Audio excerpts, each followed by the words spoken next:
Olá, meus queridos, tudo bem com vocês? Gente, eu gostaria que vocês abrissem o livro de vocês na página 29, tá certo? De ciências.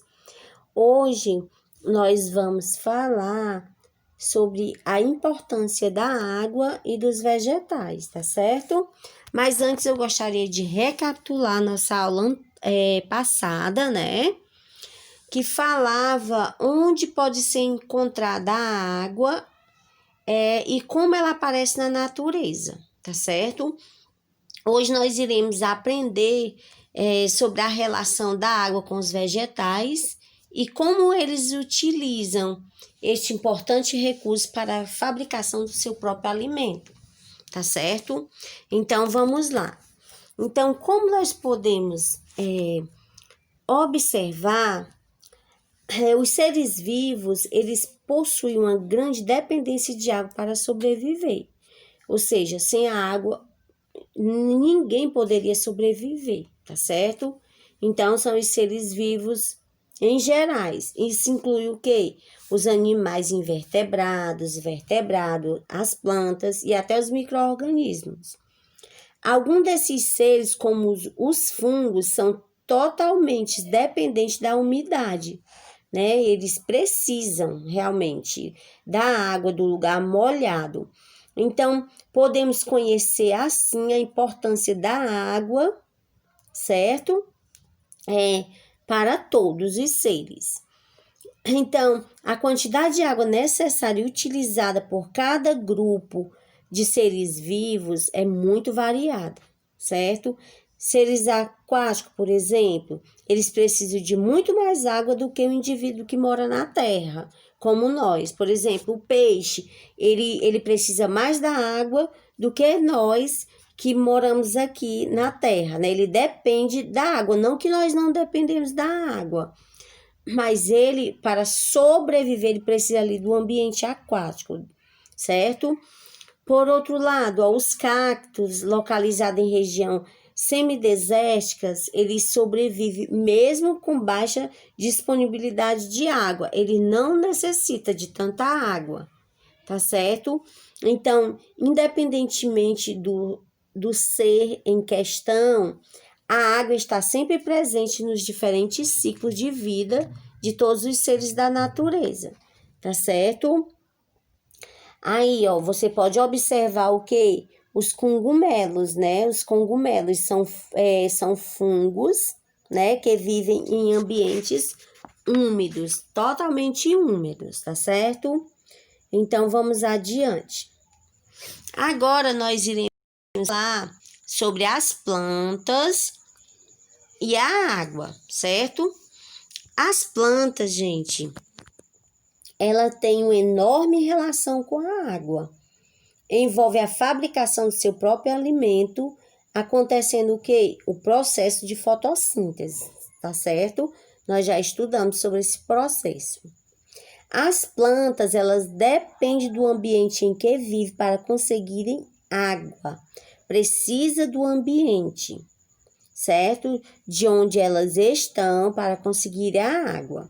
Então, agora nós vamos relembrar e falar um pouco sobre a raiz, né? Que a raiz, qual é a finalidade da raiz? Ela fixa a planta no solo, né? Ela coloca suas raízes dentro da areia, dentro do solo. E o que é que ela retira de lá, gente? Ó, você pode observar, além da água, né? Ela retira a água e ela facilita a entrada de nutrientes e minerais na estrutura da plantinha, tá certo? Então, a raiz é uma parte da planta muito importante, tá certo? Então, vamos adiante. Agora, nós vamos falar sobre as plantas aquáticas, tá certo? As plantas aquáticas, gente, elas não deixam de ter raízes, simplesmente porque se encontra dentro da água.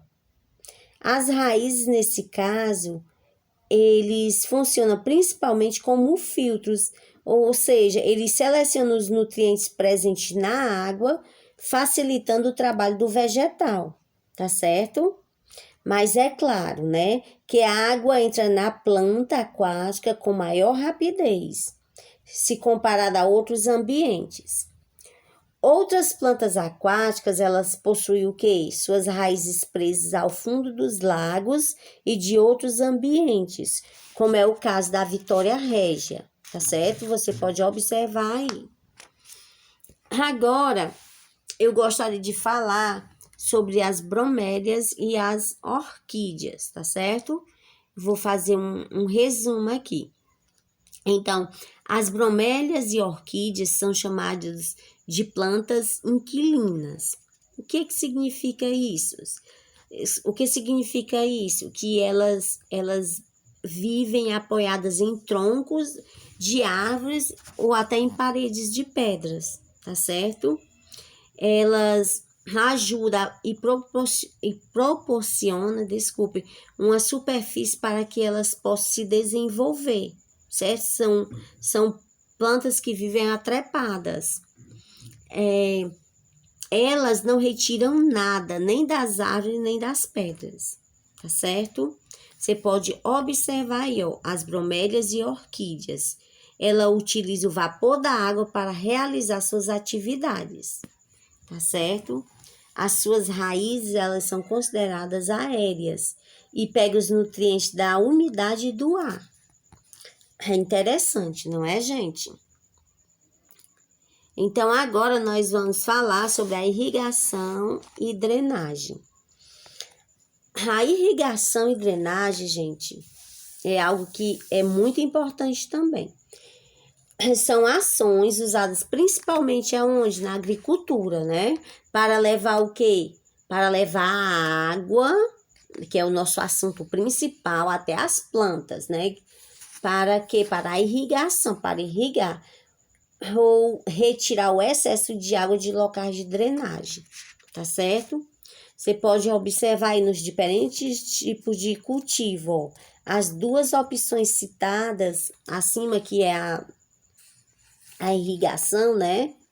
E a drenagem, elas podem solucionar questões importantes e possibilitar a produção. Faz com que tenha mais produção, certo? O ambiente produza cada vez mais. Então, nós podemos aqui observar aí como se fosse um caminho, uma trilha, certo? Você pode observar aí ao lado pequenos espaços no solo, chamados de canaletas, certo?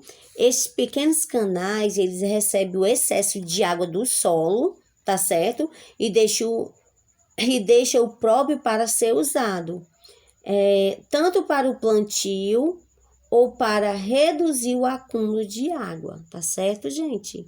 É a função aí das canaletas, tá certo?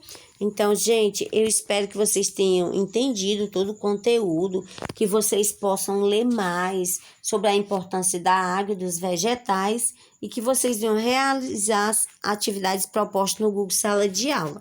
Um grande abraço e até a próxima aula.